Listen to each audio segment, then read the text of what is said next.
भक्त की गर्दन यदि श्रद्धा से झुके तो ठीक, अगर जबरदस्ती से झुका दिया तो तुम झुकाने लायक नहीं रह जाओगे, भी ध्यान रखना। हरि आश्रय, सत्संग हरि आश्रय देता है, बहुत बड़ा बल हरि है, मान लो।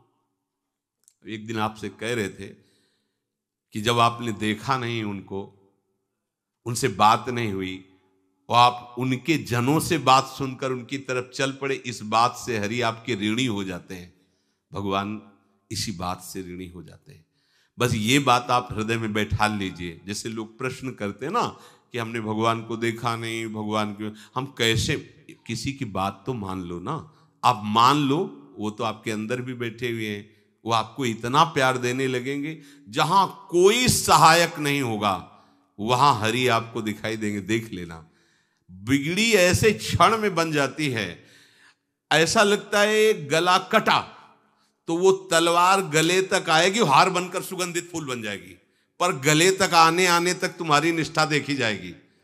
नहीं नहीं, बस मेरे हरि का यही विधान, वो आते आते हार बन जाएगी, वो तलवार तुम्हारा गला नहीं काट पाएगी, क्योंकि गले में हरि नाम चल रहा है।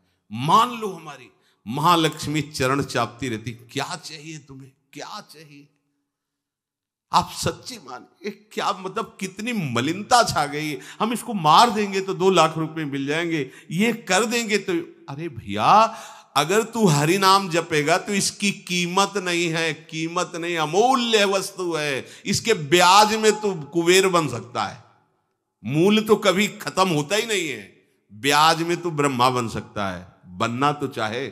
भक्तजन तो कहते हैं नहीं चाहिए मुझे ब्रह्मा का पद, परमेष्ठी पद, नहीं चाहिए सम्राट पद, नहीं चाहिए योग की सिद्धियां, मुझे प्रभु आपकी दास्ता चाहिए। ये बात, कितना महासुख होगा उस भक्त को जो इन बातों को कह रहा है, नहीं चाहिए मुझे मोक्ष सुख नहीं चाहिए। वो ऐसे थोड़ी कह रहा है, श्रद्धा से नहीं कह रहा, अनुभूति से कह रहा है, मुझे नहीं चाहिए ये सब, इनमें वो सुख नहीं है जो आपके चरणों के समीप रहने में सुख है।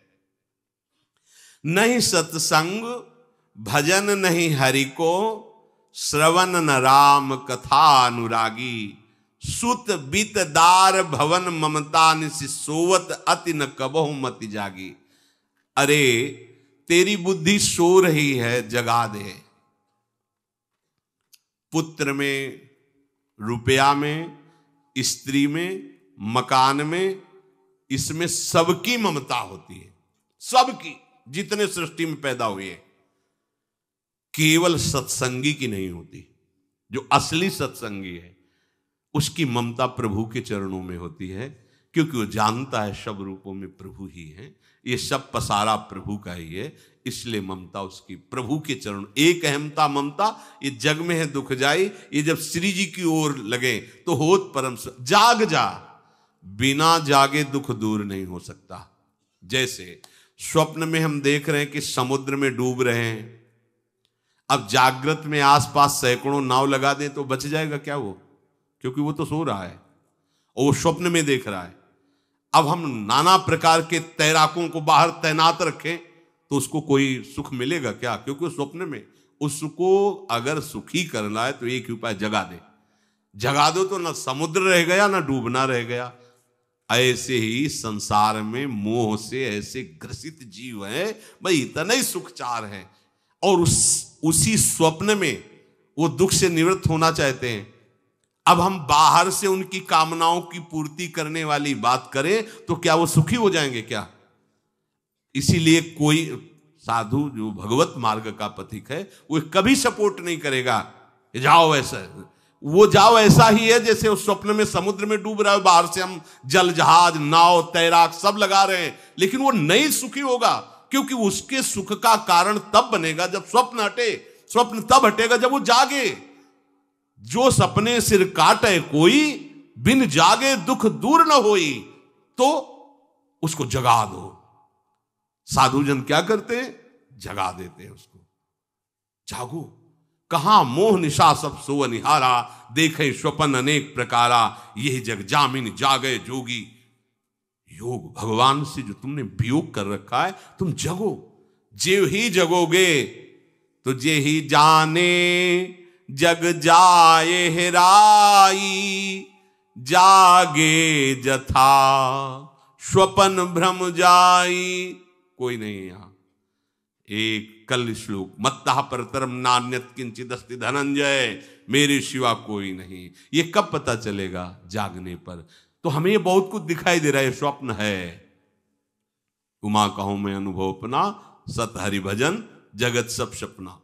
तो बोले तुलसीदास हरि नाम सुधा तजी, सठ हठ पियत विषय विष मांगी। अगर कहीं संतों के पास भी गए तो क्या मांग रहे हैं? हठ करके विषय विष मांग रहे हैं। वो आत्मदेव नाम के एक ब्राह्मण थे, सब कुछ समृद्धि थी, संतान थी नहीं, बड़े दुखी गृहस्थी में। हमारा कुल चलाने वाला होना चाहिए।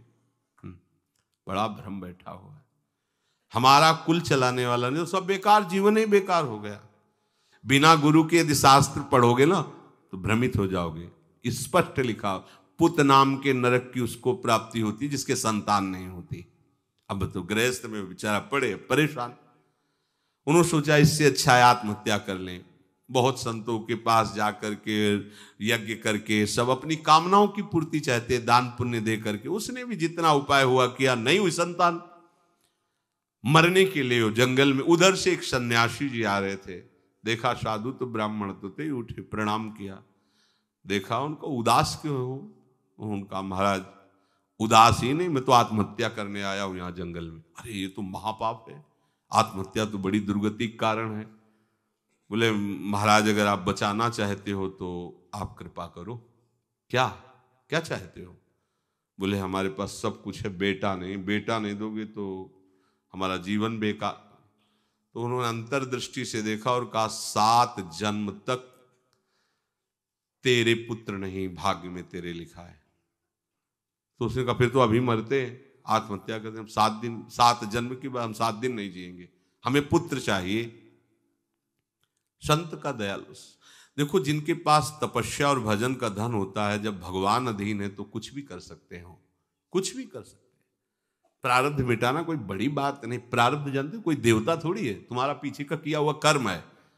और इधर जोर का भजन है, भजन के प्रभाव से कर्म को नष्ट करने में देर थोड़ी लगती है। ये तो अच्छे शुभ कर्म करो तो तुम्हारा प्रारब्ध बदल जाएगा। भजन का प्रयोग प्रारब्ध बदलने के लिए थोड़ी है। पर वो ऐसा हट किए तो उनका देखो, हट करने से लाभ नहीं मिलता है। उनका हमें उपदेश नहीं, हमें पुत्र चाहिए। अगर आप भगवत प्रेरित होकर यहां आए हो तो आप हमें। तो उन्होंने तपस्या के बल से फल की रचना की और कहा जाओ अपनी पत्नी को ये फल पवा दो और इससे निश्चित पुत्र होगा। बहुत प्रसन्न, अब कामना पूर्ण थी तो देख लो, प्रभाव देखो कामना का।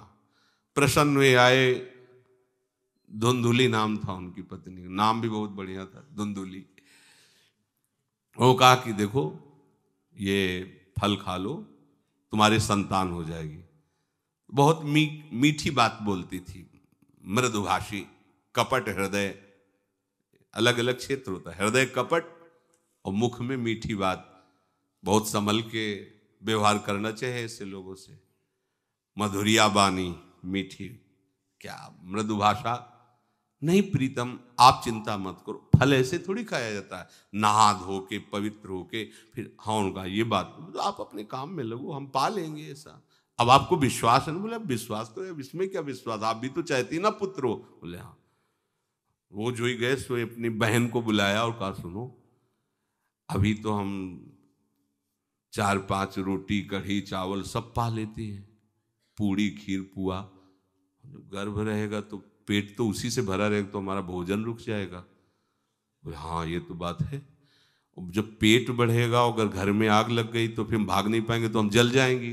ये निगेटिव सोच वाले लेते। और पंडित जी तो इसी बात में लगे हैं कि गर्भ रह जाए तो क्या करें, तुम्हारा हम खाएंगे तो है नहीं पक्की बात, पर करें तो क्या करें। पंडित जी को कैसे समझ? उनका देखो एक बात है, हमारे गर्भ है, हमारे कई लड़के हो चुके हो, गरीबी है ही है हमारे यहाँ, तुम कुछ पैसा दे देना और ये नाटक करना कि मैं गर्भवती हूं, बच्चा समय होने पर हम पहुंचा देंगे, हम घोषित कर देंगे हमारा बच्चा मर गया।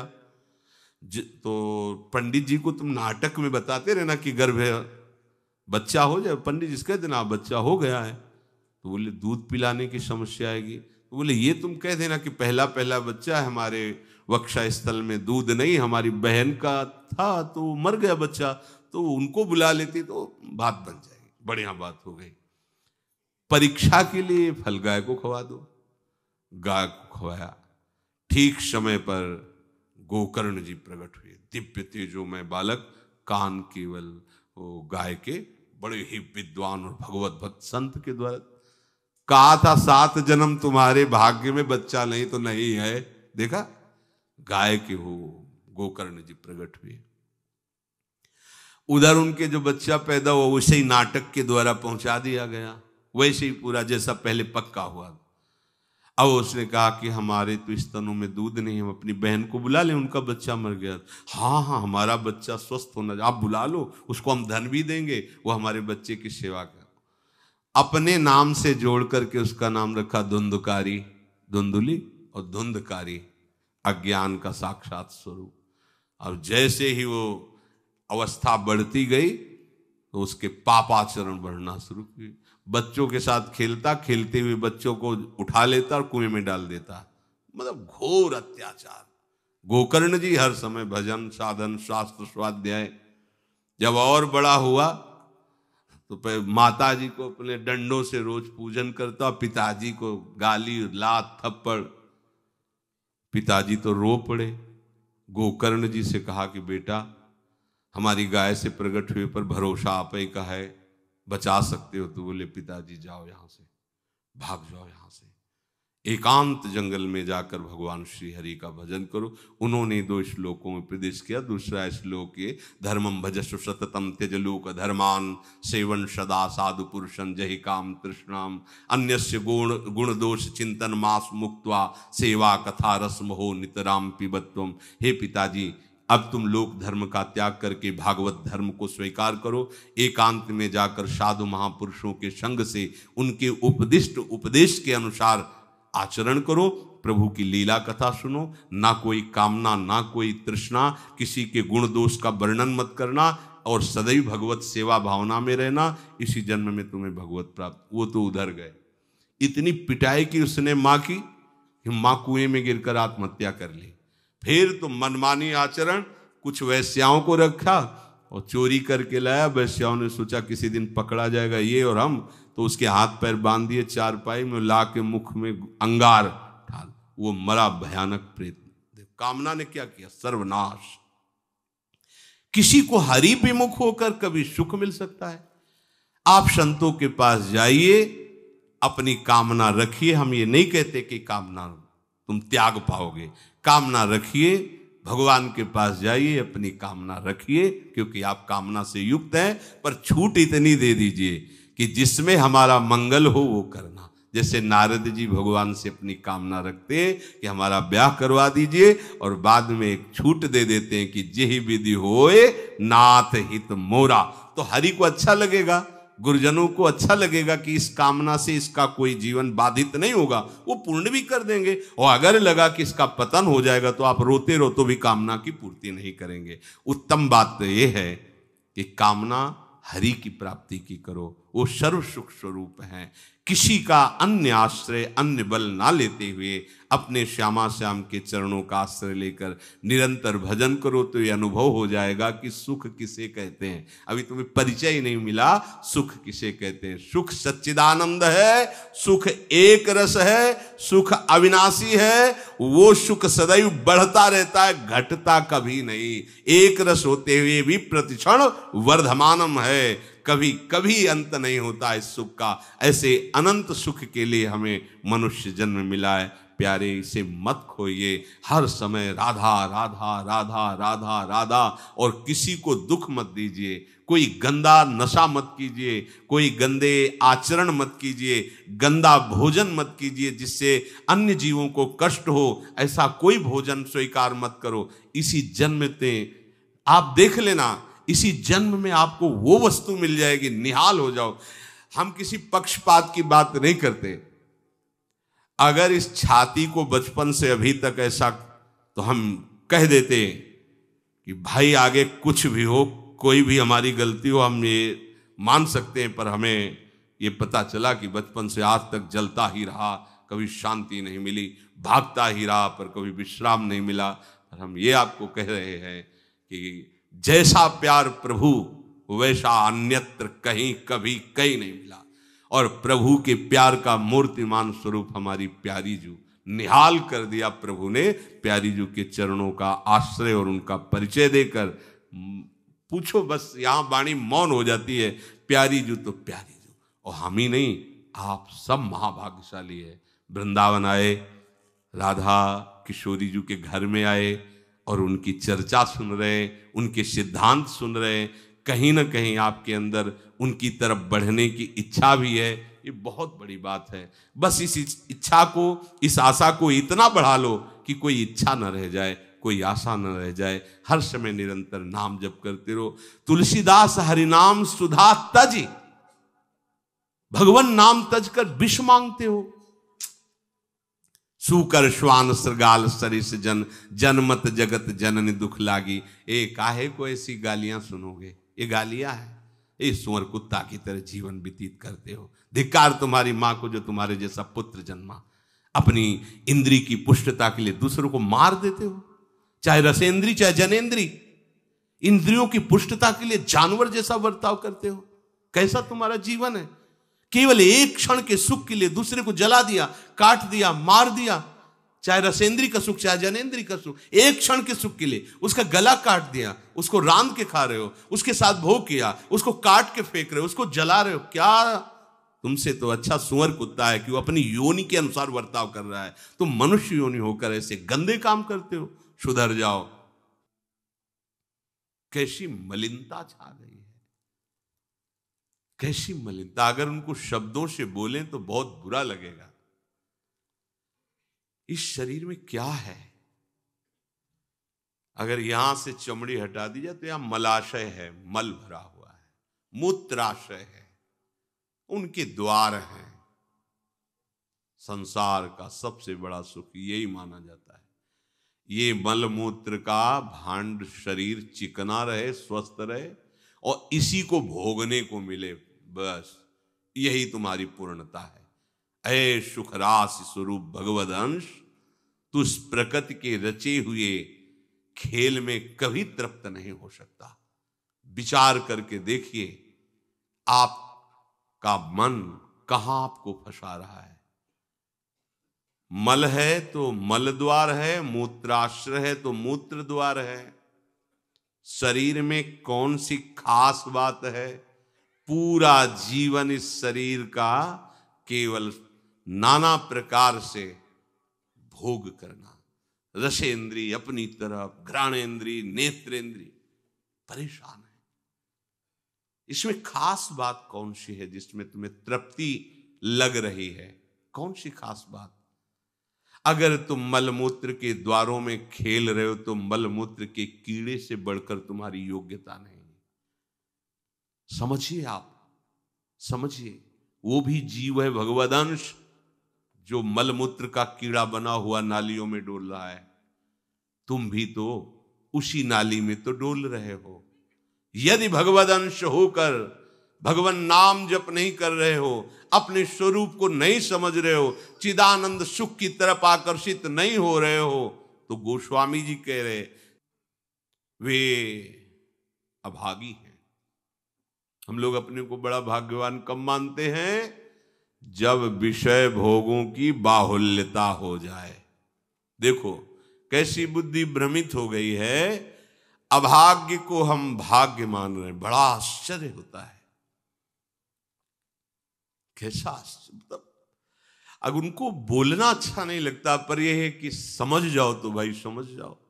जिन अंगों को छूने के बाद कई बार पवित्र करने के लिए रज आदि लगा करके, उन्हीं अंगों पे तो आसक्ति है तुम्हारी। उन्हीं अंगों को तो तुम सर्वस्व सुख समुद्र मान रहे हो।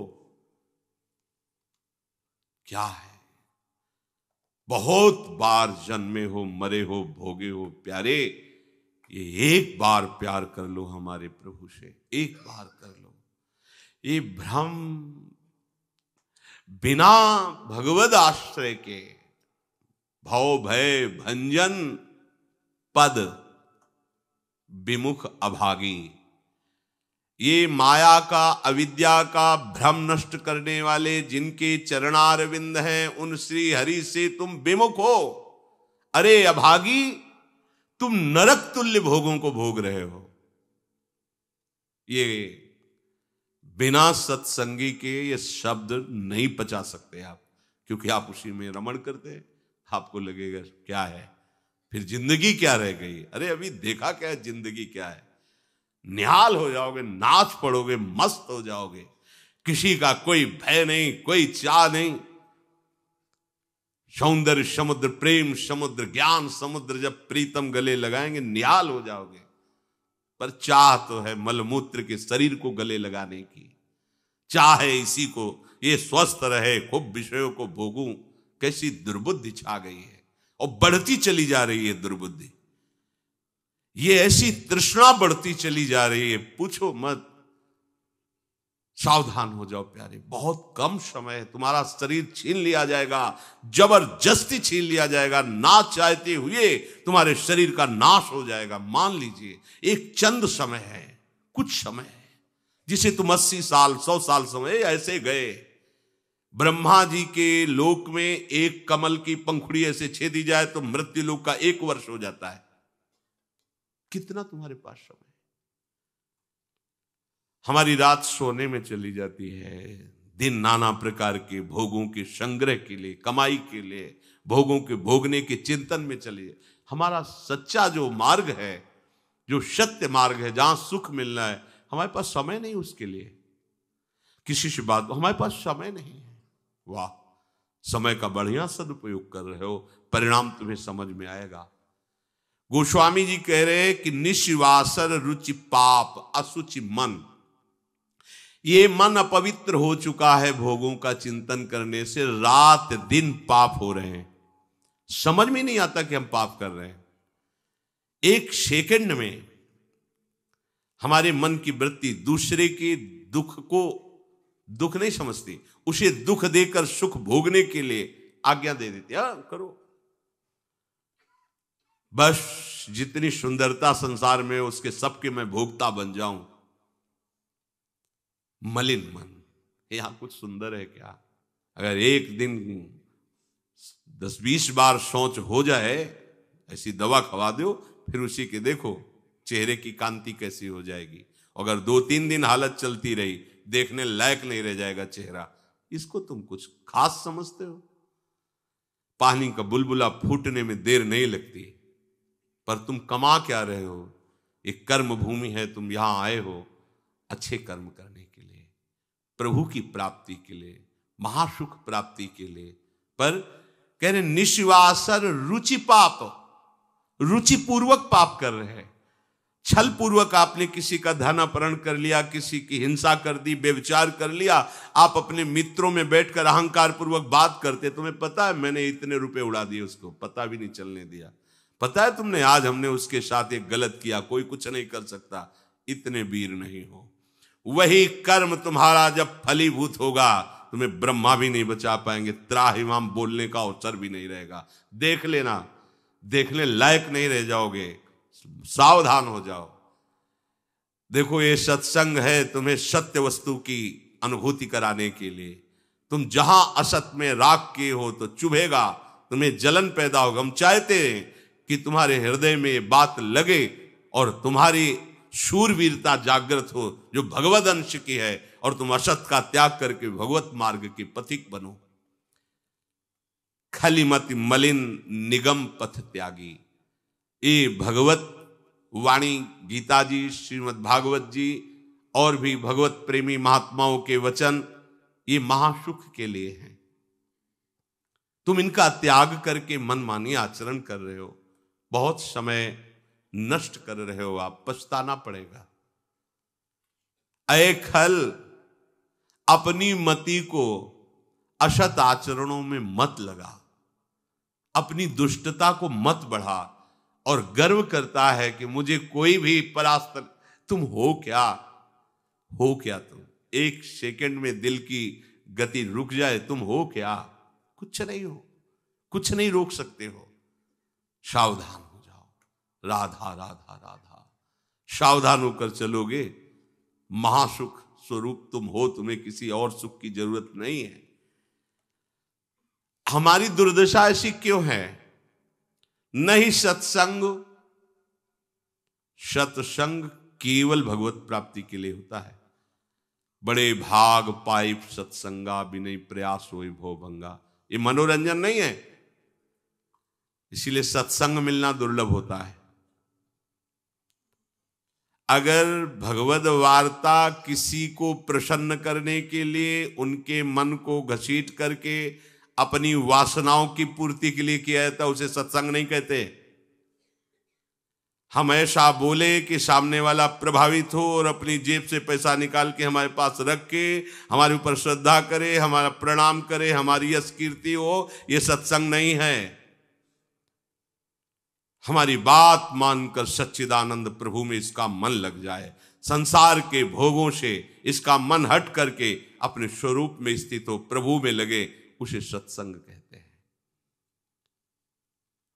भक्ति स्वतंत्र सकल सुख खानी, और बिनु सत्संग न पावई प्राणी।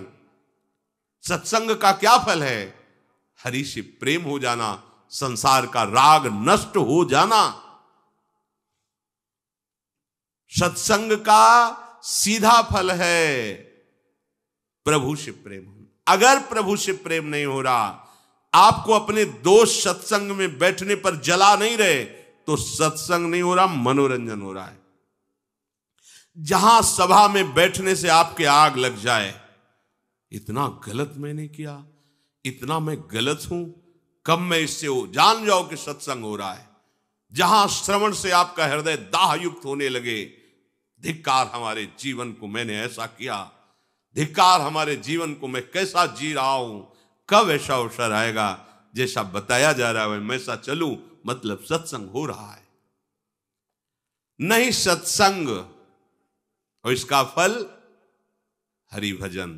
तो बोले भजन नहीं हरि को। आप इतना दान करें आपको इतने गुना मिलेगा, आप ऐसा करें ऐसा हो जाएगा, 100 में 10 रुपए दान करें 90 आपके पवित्र हो जाए। सत्संग नहीं, ये सत्संग नहीं। 100 में 90 अपने मानिए और 10 हमें दे दीजिए, इसे सत्संग नहीं कहते। 100 के 100 का अभिमान त्याग कर प्रभु के चरणों, वो 100 है, 100 को स्वीकार मत करो तो जीवित रहोगे, 100 को स्वीकार कर लिया तो 100 हो जाओगे। 100 का मतलब समझते हो? जिन हरि भगत हृदय नहीं आनी, जीवित सब समान ते प्राणी। जीवित सब जिंदा मुर्दे के समान, ते नर नरक रूप जीवत जग। किसी भी वस्तु का अहम और ममत्व न रह जाए, और प्रभु में यह सत्संग का स्वरूप। सत्संग का स्वरूप तुम्हारे मन को खुशी नहीं, तुम्हारे मन को मार देगा। सत्संग का स्वरूप तुम्हारे मन को मार करके सच्चिदानंद प्रभु में लगा देगा। महाभागवतों के वचन, भगवान की वाणी तुम्हें भगवत स्वरूप में स्थित करेगी, प्रपंच का बढ़ावा नहीं। इससे प्रपंच का बढ़ावा होता है। गंदी नाली से हाथ धोगे तो तुम्हारे हाथ पवित्र हो जाएंगे, ये गंदी नाली। अधर्म का आचरण करके तुम सोचो उसमें दान कर दे, कभी पवित्र नहीं होने वाले। भ्रम मत करना, दान शब्द वहां लगता है जो धर्म पूर्वक कमाया हुआ है। 4 रोटी कमाई, 1 रोटी किसी भूखों को दे दो, ये मंगल होगा। पापाचरण करके, हिंसा करके, व्यभिचार करके, छल कपट करके कमाओ और उसके बाद सोचो दान लगेगा ही नहीं।